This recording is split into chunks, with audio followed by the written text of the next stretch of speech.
समय बेटा बहुत ही क्रिटिकल टाइम है, कोरोना के केसेस भी बढ़ रहे हैं और एक चीज जो बच्चों को बहुत डिस्टर्ब कर रही है कि सिलेबस अब हमारा रिड्यूस होगा, जो सीबीएसई का है या नहीं रिड्यूस होगा। तो बेटा अभी इस बारे में कुछ भी नहीं कहा जा सकता। फिलहाल हमें अपनी पढ़ाई की स्ट्रेटेजी बना लेनी है और कुछ चैप्टर जो ऐसे चैप्टर्स हैं जो कि डिलीट नहीं होंगे। अगर सिलेबस रिड्यूस भी हुआ तो ये जो चैप्टर है ये डिलीट नहीं होगा, तो ये आपको पढ़ना ही पढ़ना है। लाइफ प्रोसेसेस के फर्स्ट पार्ट में हमने न्यूट्रिशन और न्यूट्रिशन के मोड के बारे में डिस्कस किया था और आज हम डिस्कस करेंगे बेटा ऑटोट्रॉफिक न्यूट्रिशन। न्यूट्रिशन ऑलरेडी हम डिस्कस कर चुके थे। ऑटोट्रॉफिक न्यूट्रिशन, ऑटोट्रॉफ से क्या मतलब है कि सेल्फ न्यूट्रिशन। तो autotrophic nutrition the mode of nutrition in which an organism make their own food with the help of inorganic substance like carbon dioxide, water in presence of sunlight। तो जो भी ऐसे ऑर्गेनिज्म हैं जो अपना खुद का फूड बनाते हैं और किसकी हेल्प से, वाटर, कार्बन डाइऑक्साइड, सनलाइट और क्लोरोफिल, जो कि बहुत ज्यादा इंपॉर्टेंट होता है। तो autotrophic nutrition, mode of nutrition in which an organism make its own food from the simple inorganic material. यहाँ पर कार्बन डाइऑक्साइड और वाटर, ये सब इनऑर्गेनिक मटेरियल है, like carbon dioxide, water in presence of sunlight और chlorophyll. दो चीजें बहुत इंपॉर्टेंट होती है। समटाइम्स क्वेश्चन भी आता है कि फोटोसिंथेसिस जो होती है या प्लांट जो अपना फूड बनाते हैं उसमें रॉ मटेरियल क्या होता है। तो चार रॉ मटेरियल है, सनलाइट, वाटर, कार्बन डाइऑक्साइड और क्लोरोफिल।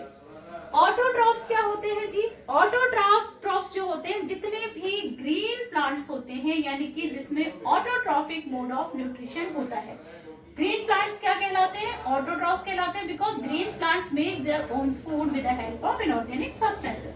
और ग्रीन प्लांट्स में एक और इम्पोर्टेंट चीज होती है कि जितने भी ग्रीन प्लांट्स होते हैं उसमें क्लोरोफिल होता है, जो कि प्लांट्स का कैरेक्टरिस्टिक फीचर होता है क्लोरोफिल। ग्रीन कलर जो अपीयर होता है प्लांट्स में due to presence of chlorophyll. और क्लोरोफिल अगर नहीं होगा तो फिर ऑटोट्रॉफिक मोड ऑफ न्यूट्रिशन नहीं होगा। यहाँ पर chlorophyll, sunlight, water, carbon dioxide, ये चारों बहुत इंपॉर्टेंट होते हैं। अगर कोई भी एक यहाँ पर मिसिंग है तो प्लांट्स अपना फूड नहीं बना पाएंगे। इट मीन्स उसमें न्यूट्रिशन, ऑर्गेनिज्म में, ग्रीन प्लांट्स में न्यूट्रिशन नहीं होगा।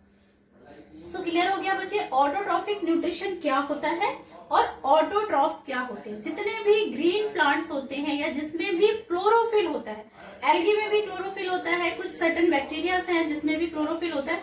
इट मीन जो ऐसे ऑर्गेनिज्म जिसमें की क्लोरोफिल प्रेजेंट होता है उन्हें हम क्या कहते हैं? ऑटोट्रॉफ्स। और उसमें किस टाइप का न्यूट्रिशन होता है? Autotrophic nutrition.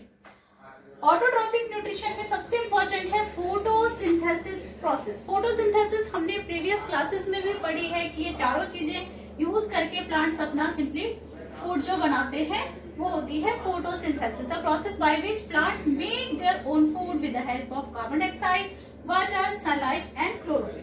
तो सिंपल प्रोसेस फोटोसिंथेसिस की ऑलरेडी हमने प्रीवियस क्लासेस में पढ़ी है। अब हमें फोटोसिंथेसिस प्रोसेस में इसकी केमिकल रिएक्शन के बारे में पढ़ना है और इसमें क्या क्या रोल होता है कार्बन डाइऑक्साइड का, वाटर का, सनलाइट का, क्लोरोफिल का, उसके रोल भी हमें यहाँ पर डिस्कस करने हैं।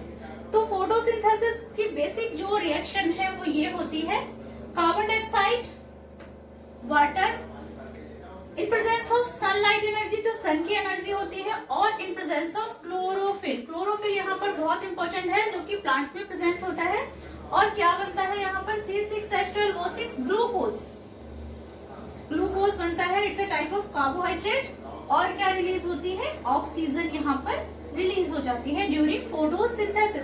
Plants use carbon dioxide and release oxygen. और प्लांट्स में जो ये गैसियस एक्सचेंज होता है, कार्बन डाइऑक्साइड इन होती है और ऑक्सीजन जो होती है वो आउट होती है, वो होती है थ्रू स्ट्रोमेटा। प्लांट्स की जो लीव्स होती है उसमें टाइनी होल्स होते हैं, छोटे छोटे जो होल्स होते हैं उन्हें हम स्ट्रोमेटा कहते हैं। तो स्ट्रोमेटा के थ्रू ही प्लांट्स में गैसियस एक्सचेंज होता है।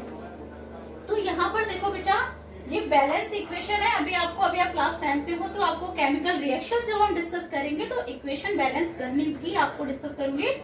कार्बन डाइऑक्साइड यहाँ पर 6 मॉलिक्यूल है, वाटर के 6 मॉलिक्यूल है, सनलाइट एनर्जी का यूज किया इन प्रेजेंस ऑफ क्लोरोफिल और क्या बना?